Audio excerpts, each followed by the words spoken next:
and welcome back to the Empower Journal, a space to create the life you want to live. In this podcast, we explore resilience, purpose, and impact the people create. And today's episode is something most of us would have experienced at some point in life. Those unexpected moments when life presses pause button, not the planned pauses definitely, the ones we didn't ask for.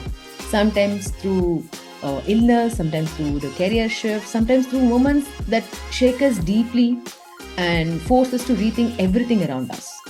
And when that happens, it can feel like life has taken us back to zero. But what if zero is not a failure point? What if zero is actually the most powerful place to begin again? So, I want to be honest with you today. This episode is so personal for me because I'm in one of those reset phases myself, rebuilding and actually figuring out what the next version of this journey will look like. And so when I come across today's guest, I felt something click immediately because her story is not just inspiring, even though she has a diversified profile, it reflects something that I'm living through too. And I think that's why this conversation is going to mean something real to you as well. Kanika Mohan Saxena is a corporate leader, TEDx speaker, India's second female master scuba diver and trainer, my most favorite, and an entrepreneur and a chef. But more than any of these titles, she's someone who has openly shared her journey of resilience and rediscovery. Someone who understands deeply what it means to be at zero and to choose to begin again.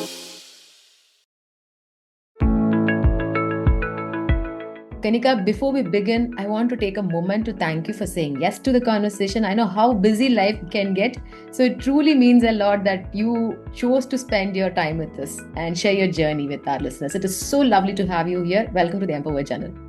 Thank you so very much. Very happy to be here, and I can see that you took you have heard my TEDx talk, because I always say in each point in my life that I'm zero. If you look at the left side of zero, you are nothing. But if you keep adding on the right side of the zero, which is 1 and 2 and 3 and 4 and 5 and 6 and so on and so forth, you are infinite. So thank you for saying that and re-establishing that for our listeners. Happy to be here. Thank you. You know, most of us build our lives around momentum, careers, goals, timelines, plans. We always think about moving forward, always forward. And then something happens, something we didn't plan for. We stop caring about our calendars or our ambition. So I want to open the episode with this question. Kanika, in your life, there have been moments when everything stopped, when life suddenly pressed pause. When that happens, what actually goes on internally? Is it fear, confusion, or what it is? Very deep question. I'll try to be very specific. 2 things. Fear of losing it all. Fear of everything you've earned, everything you understand in the societal construct, you can lose it. And fear of money, that if you don't have earning, then how are you going to suffice, right? And third is, of course, fear of, it's not fear of death, it's fear of suffering. So I think I have covered these 3 important elements which you fight alongside. Each day they change in terms of their importance, but most important, it always is that fear of losing.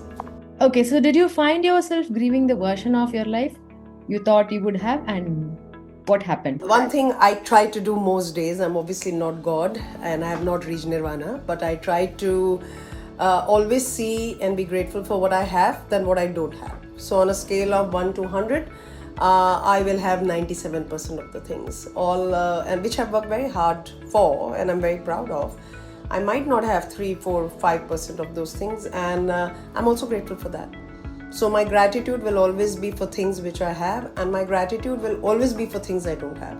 So my favorite prayer on a Saturday, every Saturday I go to the Shani temple, not for religion or anything, just to say my thanks, and I only say one thing to Shani God. When I put the, whatever I do in the ritual, and I say thank you for all that I have and thank you for all that I don't have. And I practice that every day of my life. Lovely. If I had to die tomorrow, I will have no regrets. Perfect. After a difficult phase, people often say they see success completely different. In fact, it transforms for people. So did your idea of success shift after your experiences? Yes. So I'll divide this conversation in two parts. Part one is that as you said, I'm a dive instructor, and my journey of there is more to life than running for that paycheck, for that fancy car, fancy house, all of that. This shift happened about 14 years back when I took a career break and went diving in Thailand. So it began from there when it was unheard of to take a career break because everybody would think that you're not going to get a job. And I would be like, no, this cannot be my life and I cannot be doing this. I needed a change. I took that chance the first time. My life thought changed. I've always been passionate, always been aggressive. I want all nice things in life like all of us do.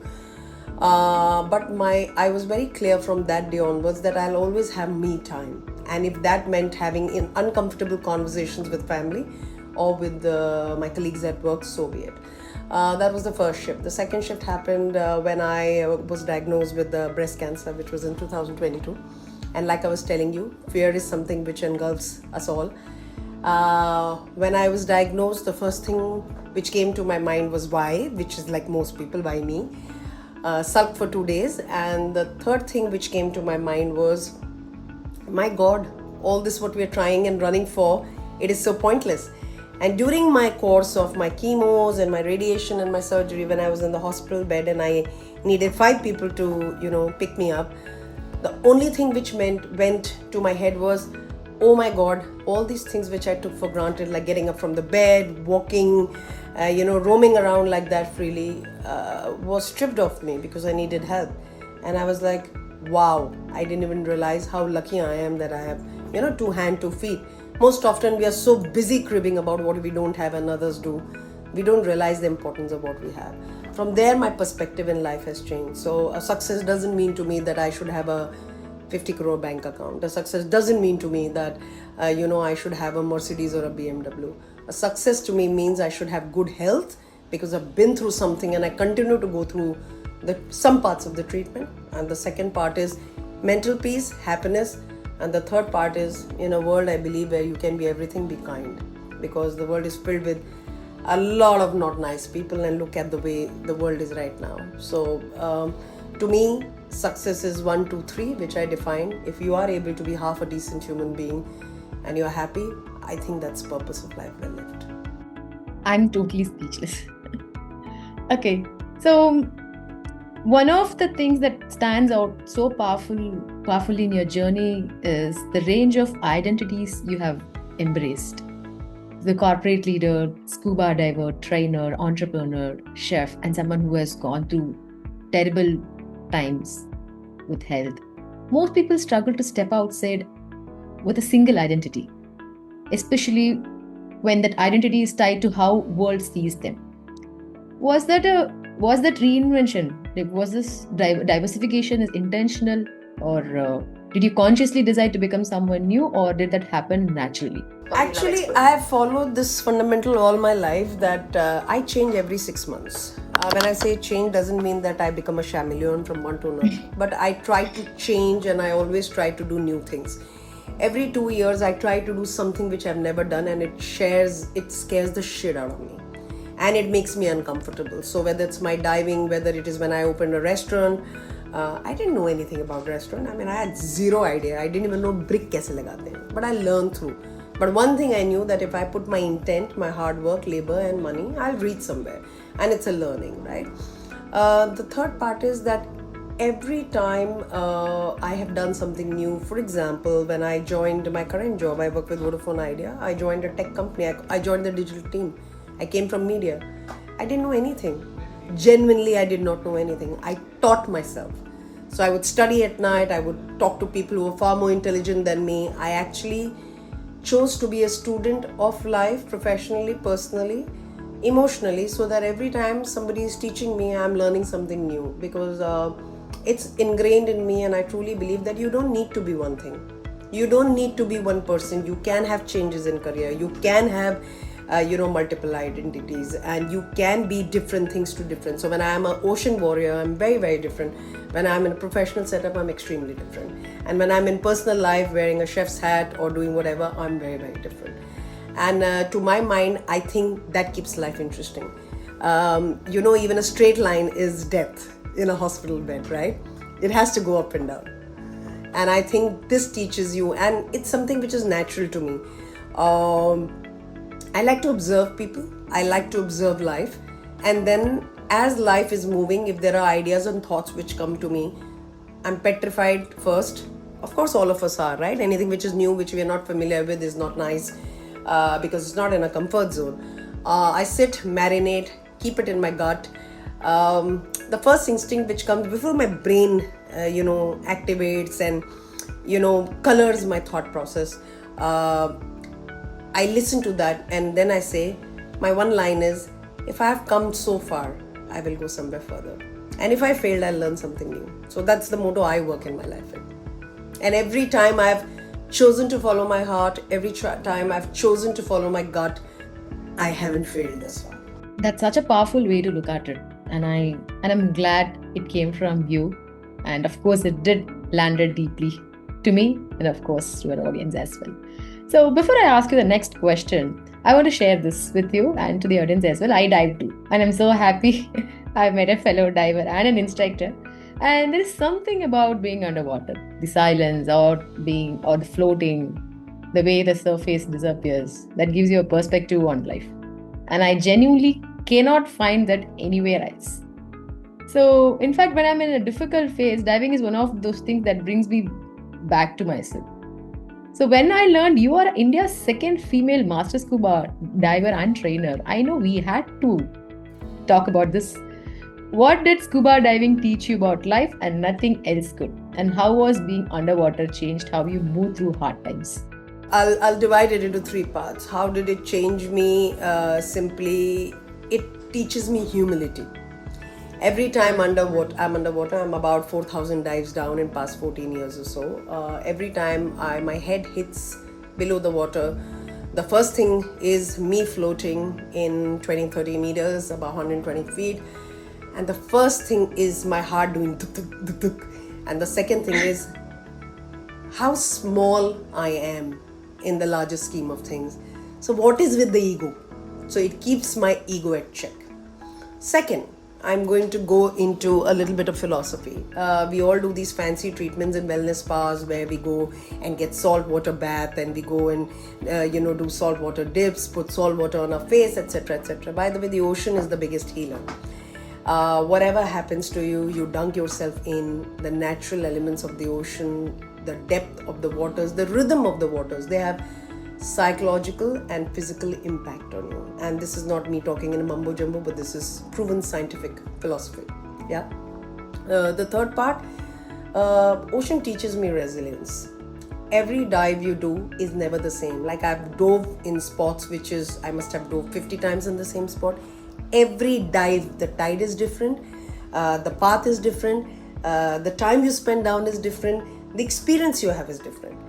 And each of those experiences and all that I said is making you learn to be a better diver. That means you're constantly upgrading yourself as per the moment. So I think it's the biggest lesson. So in tough and rough dives, you're navigating, right? So life, when you are in real life, and all of us have problems in life. I mean, I know till now I sound that I have a very rosy life, far from it. But the fact is that I'm able to laugh and I'm able to navigate through those times. I think this is something which I've learned from diving. And 74% of the earth is water. Why would we not want to know it? And when we know it, why would we not want to clean it? I am an ocean advocate. I believe that it's our imperative responsibility to ensure that our planet is saved, because my joke is always that I'm going to be dead and gone, but the next generation which is here has to save, and we are gone cases as far as this generation is concerned. But I have a lot of hope from the next one, and that's why I'm here having a monologue that it's very important to know your waters, it's very important to have your environment, it's very important to dive, simply because to me I've learned that if you're doing something, you understand the relevance more. If you're not doing something and if somebody had to tell you, you tend to be more of a passive listener, but you become an active listener and doer when you're doing something. So to everybody out there, you're already a diver, very happy to hear that. For everybody else, it'll teach you resilience. and it'll teach you to navigate rough waters. And in today's world, the waters are rough for all of us. The intensity differs. So, and that brings me to something I've been always curious about. See, as a master trainer, you have now taken others into that world, right? Sometimes. So, what do Yes. you observe in people when they first go underwater, and what does it tell you about who they are on land? Have you observed that? Very, very different people. I've also done a couple of, in the beginning times, I used to shoot, etc., for Bollywood films where I was training actors, etc. People who are underwater, people who are land are very, very different. Because when you're on land, you're in control, you know the environment, everything is as per you, you're aware. I've seen the best of the people cry underwater on their first dive. I've seen the best of the people be terrified under the water, and if you look at them, they're all hatta katta and solid, men or strong women, and then they're like, I see them and I'm like, okay, right, it'll be okay. I think people are overwhelmed by simply the fact that when they go down and then they see the beauty, the silence, I think it engulfs them, because if you are in wherever you are, there's always constant noise happening. There's never silence. But if you went in a desert or if you were underwater, there's nothing you're listening. You're only listening to your thoughts. And most of us run from our thoughts. Okay, very true. I mean, there's so much of honesty in that, and I love the way you put that. So, for someone who has never dived, what would you want them to understand about what it feels like to exist in that silence? Karo to jano. Oh, please. Only when you do is when you will know. Otherwise, imagine yourself in an aquarium, in a large aquarium which is millions of miles, and you are in that aquarium and you are able to float. There is no gravity. You are able to float and you're just able to see everything wonderful and beautiful and blue, and there is peace, and your heartbeat is already slow and you're relaxed. Why would you not do that, and why would you not try that? Besides, of course, it's great for adrenaline, it's a great sports. By the way, I have some very interesting people I have met across the world thanks to my diving. So one thing I always tell people who are new, that when you go diving, you are a part of a community. You are part of people who think like you. You are a part of, imagine going and sharing, hey, you saw that shark, it was so beautiful. You have a different bond. So when divers have a conversation, is very, very different than people who are having a drink have a conversation. And that community is so bound that they believe that, hum hi duniya badal denge. And I think it's wonderful to be part of something you believe in, right? Yeah. So to my mind, it is that. That's such a good point, Kanika. Thank you so much for talking about that. So, we talked about pausing, reinventing, and going deep. So, and everything you shared, keep circling back to this one idea that the moments when we feel like we have lost everything might actually be the moments we are most free to begin again. For someone listening right now, feels like they are at zero, maybe after a failed venture or health or relationship, or just a deep sense of being lost. What would you want them to remember? Firstly, if any of you is going through something like that, I know how hard it is. I promise you, I've been in that space for a really, really long time. All I can tell you is that the first thing you need to do is allow yourself to grieve and allow yourself to understand that it is okay to not be okay. That's first thing, that first allowance. Second is ensure that you move. Every time you move in a difficult time, whether there were days, I can only tell you from my learning, I can't preach. There were days I couldn't walk from my bed, so I moved a finger. There were days I could not even bait my eyelid. I still did. There were days I walked. There were days after my chemo, did a swift walk. There were days after my chemo, I climbed. There were days in some part of my life where I did not have even $1 on me. But when you are so inundated by grief or by something which has happened to you in your life, the most important thing to remember is, I will move today and I will do what I can. And each day you allow yourself to move you will see that the universe will show you the path. It may be something, it may be a stranger who came into your life to help you, or it is somebody who came to you if you were suffering from monetary issues, or it could be a health issue. Somebody will come to guide you. I promise you, I'm alive today by the cumulative impact of all the people, wonderful people who knew me and did not know me, have come to be a part of my journey during my cancer treatment. So it was literally like a collective. I say Kanika's collective.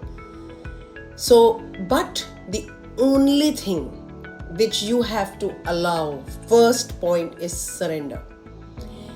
The moment you surrender, the world will send whatever you need.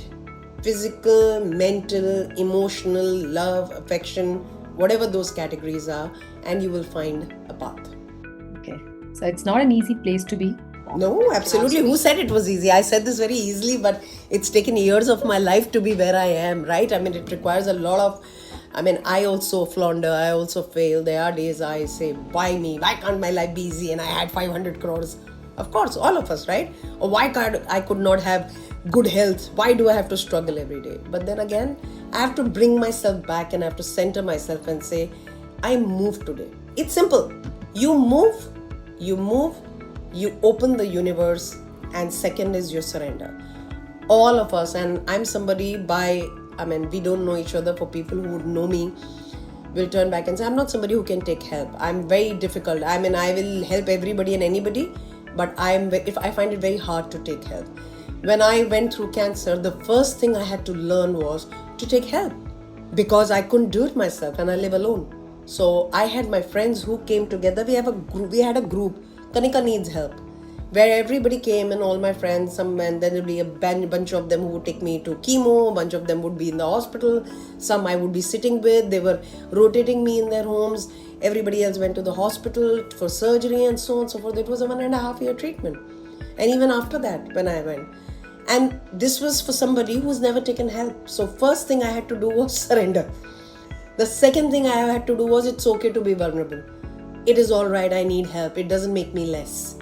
And the third thing was that keep moving. I have reached this far, I'll go further. Even today, when I'm doing multiple other things I'm passionate about, I always say, I have come this far. The universe will bring the right things for me. And that's my personal belief from a spiritual point of view, because for a lot of people will think, oh my God, she's some Gyan Guru. No, I am no Gyan Guru. I'm only telling from learnings of my life. And the second part I would say is that it's very important to look within and to listen to your silent mind and silent heart and cut the noise and clutter. Most of us struggle to do that.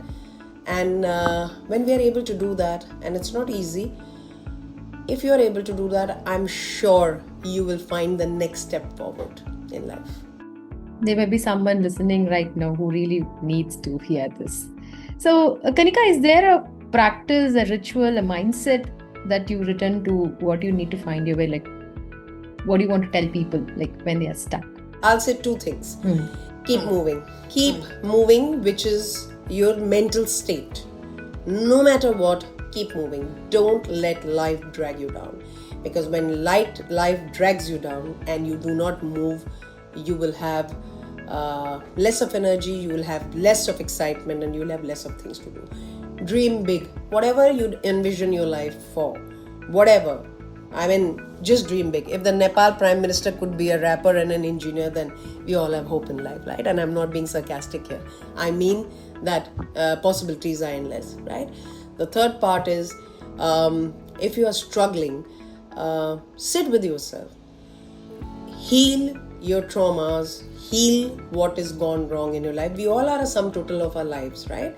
From the mother's womb to where we are. We are shaped as human beings from the way life has, behaved or treated us. So at times it's very important to understand where my patterns are repeating and what do I need to do with those patterns, and listen to yourself. Most often it'll be a very, very tough realization. But beyond that tough realization, when you have that realization, you have to act on it. And it may be whatever part of life, whether it's money, if somebody's very bad with, for example, money, and they're having losses. Why am I having losses? Why am I bad with it? Why don't I respect it? Or if somebody is very lackadaisical with their health, Why are you so unwell? What is that you're not doing? A lot of people today turn back and say that I work 18 hours a day, I have 2 phones, I have no time. Okay then. If you have no time for yourself, it's terrible. And I sound very hypocritical here because I was just like that. Cancer changed me. And I always say to a lot of people, some things in life we should not learn from others.